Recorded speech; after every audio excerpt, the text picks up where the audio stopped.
Good morning. Let's have a look at yesterday. If I can get the Control and F working, which I can't. There it is. Veikkausliiga. This was probably a play yesterday if you were up and about. SJK having a good season, conceding the first goal.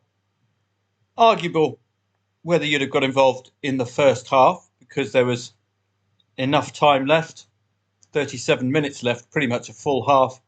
This is where you create some value, taking a risk in the first half. But all done and dusted by half time. We've had this pattern for the last few days. Teams doing their business by half time. Good result. You could have done a 90-minute play there as well.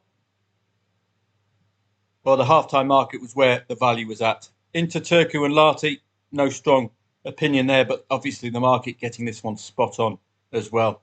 Again, business concluded by half-time. Certainly the SJK would have been a standout play for me.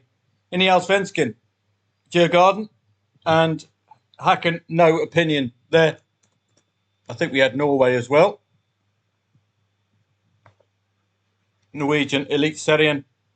Fredrikstad, looks like the red card costed them, or cost them.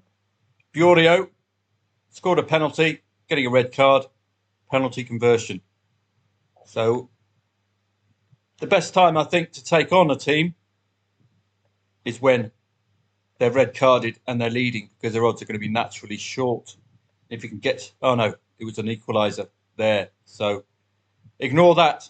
You could have laid the draw, I suppose, after the red card, and you've had two bites at the cherry, and it would have been concluded yet again by half time. Not the most convincing win on the planet for Kristiansund. Penalty and an own goal after a red card, but they'll take the 3 points, I'm sure. Tennis-wise, a little quiet yesterday. It's going to be quiet from now on because we're getting the cream rising to the top, making it very difficult to split the teams or the players. Taylor Fritz, my old pal. This was an angle here. 2-0 to Zverev. Might as well lay Zverev 2-0 up, because all you're asking for really is Taylor Fritz to win the next set, which he does. Similar story here. Win the next set, 2-0 to 2-1.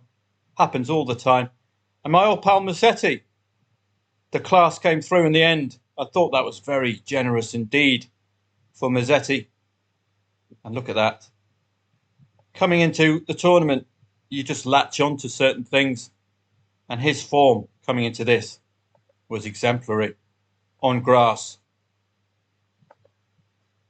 Prior to Wimbledon, he's beating all of the top players, Nakashima, de Minaur, the ones who have been really catching the eye. Thompson as well, the Australian battler. That was a good warning sign as well. So I suppose yesterday, with that Mapeshi Perikar lead, that was the angle. But day off for me yesterday. Svitolina, well, getting through the beta of Raducanu. All straight sets yesterday for the odds-ons. I know Collins and Krejcikova arguable to have taken on taking on Krejcikova in the second set. But this is the problem I have. It's the cream rising to the top. Obviously, every single one of these players is in form because they got this deep into the Wimbledon. So there's no also-rans. On to today. Well, tennis-wise, it's the same old, same old. It's getting narrower and narrower. But we've got two standout odds-on favourites in the men's game in Jannik Sinner and Alcaraz. But we've also got the likes of Medvedev, who can take a set or two off Jannik Sinner. I think these two fairly decently ranked. Yes, it's a world top 5.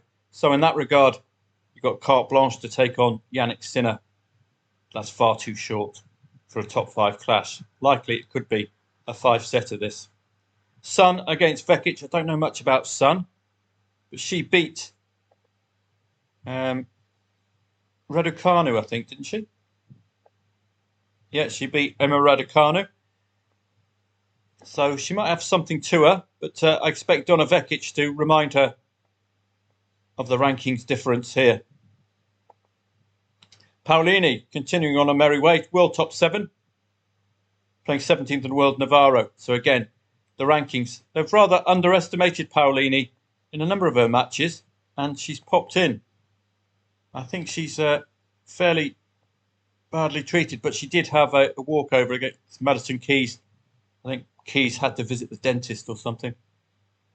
1.4 favourite, but retired. So that's an added bonus for Paolini. We don't know, question mark, how she'll have got on against Madison Keys. But Andreescu, easy as you like, given the rankings difference.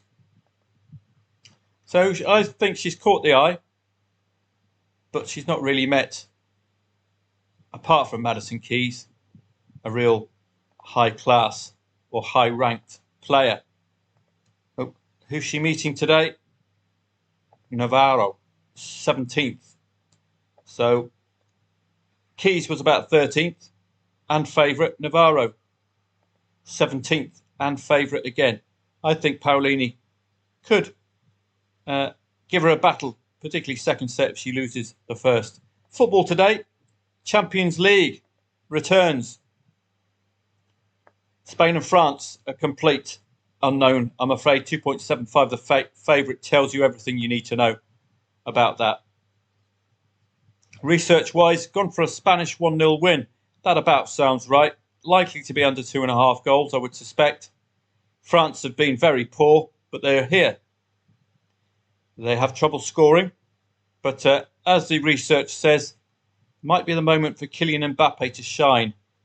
He's had 20 attempts on goal, and I don't think he's scored yet. The masked wonder. Champions League, I would take this research with a pinch of salt. I don't think you can compare the form of this side to this side. They're meeting completely different teams in their leagues. So read the research if you want, but it's not with any great confidence. They've even gone for a Panavetes win here. Hammered against Lincoln Red Imps from Gibraltar. Again, I haven't got a clue. 3-0 to Hammerum Sports Spartans. Well, that makes that 1.73 look very attractive indeed. St. Coloma against Balkany. Again, you're going to trust sides from Andorra. Well, good luck with that. You can't trust the recent form either, because this is in the Andorran League, and we don't know how that compares with the league that Balkany come from. So all of this, I think, is a little questionable, this form. Santa Coloma 1-0 win. Well, good luck with that. I don't agree with that at all. Santa Coloma, the Andorran sides tend to be awful. We've got some familiar names. Shamrock Rovers, back in Europe, playing Vikingur Reykjavik. I don't think the Icelandic League has started just yet. Again, this is an imponderable. They've gone for a 2-1 Vikingur lead. In-play stats will be the key. I don't think I'll be staying up for these, I'm afraid. Late kickoffs and early Champions League matches. 3rd of August, 10th of August, 17th of August. That's when I start to really fixate on quality, readable football. The new Saints against Ant and Dekich. Sound like a Eastern European side, Dekich. The new Saints, the usual champions in Wales. Tend to be in the early rounds of the Champions League. 3-1 win they're going for, which fits in. Well, it doesn't quite with the 1.55 quote. So take all this with a pinch of salt, please. Steaua Bucharest 1.06 against Virtus. Expecting 3-0, 3-1, any other away score, but the market's gone for 2-1. Virtus to score in the second half as well. Well, 1.06 tends to suggest a clean sheet. So it's a very bitty coupon today. I'm not going to get too fixated with it. It's early rounds of the Champions League. Let's wait to see the likes of Real Madrid and all that. Friendlies are beginning. And once the Euros are over, you're going to see some of the Premier League sides out and about around the world garnering support, but we've got a lot of friendlies because we are a month away from the start. Even Rob Roy's out today, look. One man against 11. Good luck, Rob Roy. You might have to get Mel Gibson and his mates to help you in the back four. St Mirren playing. Punjab are playing as well. The mighty Punjab. And Wingate and Finchley. And Millonarios. They've probably paid for the win against River Plate at 10:30. So it's probably going to be a quiet day for me today, just to pre-warn you on Telegram. We're starting to get deep into Wimbledon, and there's no surprises if Medvedev, Paul, Son, and Paolini were to give of their best. I think here Paolini could be competitive if Navarro wins the first set, so I'll keep an eye on that. I don't know much about Son, but given her ranking differential, she did beat a Raducanu who was slightly injured, or was that just an excuse post match interview? Wrist injury. Again, probably carrying her wallet full of dosh. Alcaraz, I don't think this will be plain sailing for Alcaraz again. We've got a very lowly ranked player, or highly ranked. Medvedev as well. This is a top 5 clash, totally out of context at 1.2. And as you see in the football, early rounds in the Champions League makes it incredibly difficult to trust or play. How are we going to compare sides from Lithuania and Finland? MNE? What's that? Macedonia? Montenegro? I'm not too sure. So likely a quiet day today, but just to pre-warn you, I know I did it yesterday. Coming attractions.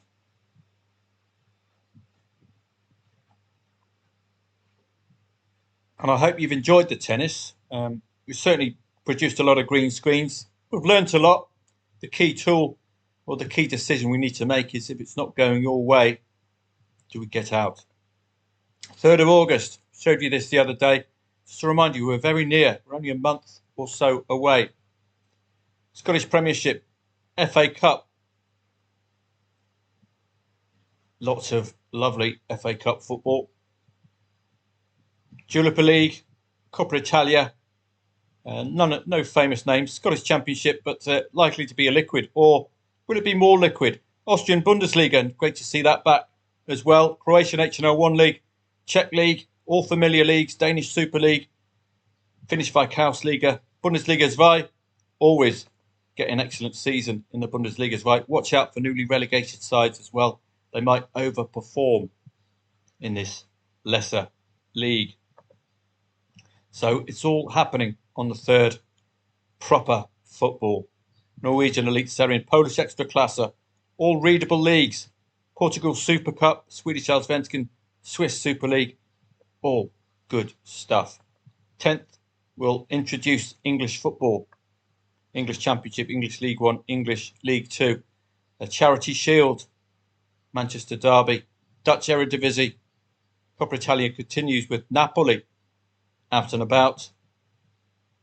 Excellent stuff. Austrian Bundesliga, Croatian HNL1 League, Czech 1 League. Finland again, Bundesliga 2.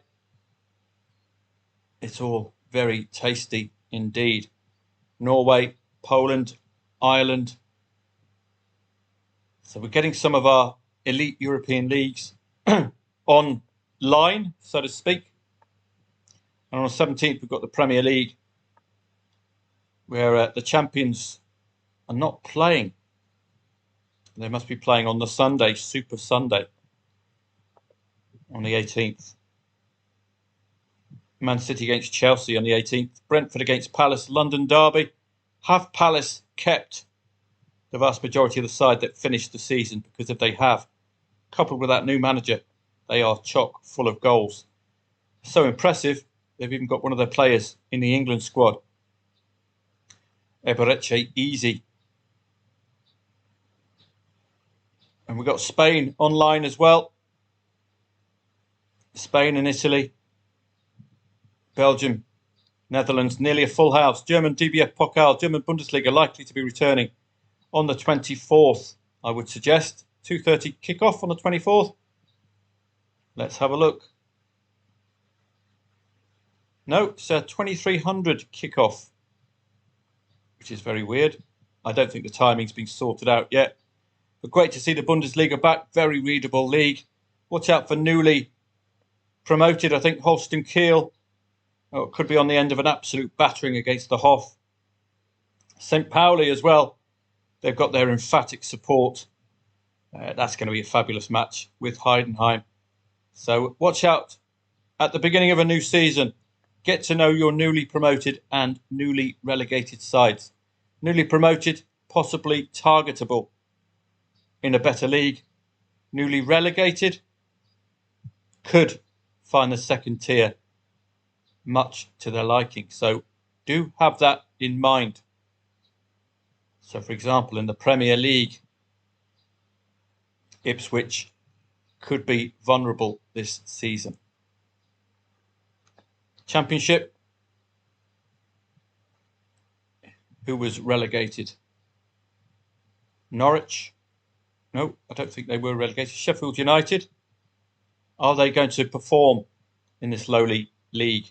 Are they going to dominate the league? Remember when Newcastle went down under Chris Hughton? They absolutely smashed the Championship to pieces. So similar story. Watch out for St. Pauli. Watch out for Holstein Kiel. Are they vulnerable? Italian Serie A. Don't think we've got the newly promoted sides up just yet. So that's something for the first part of the season. That's something I'll certainly reintroduce to you before August begins. Get to know your newly promoted, newly relegated. Paul Dunwoody did a wonderful spreadsheet for us last season. I'm hoping I can replicate that this season. It was a brilliant spreadsheet from Paul. Really did help immensely because you need to know who's promoted and who's relegated for reasons I've already passed on to you. So telegrammers today for footballtradingprofits.com. Expect a quiet one. I'm afraid the Champions League does not fill me with much hope this early round. The tennis cream is rising to the top. As I've said to you multiple times, it's in the early rounds of a Grand Slam that I tend to make my money and target the matches. Have a great day today.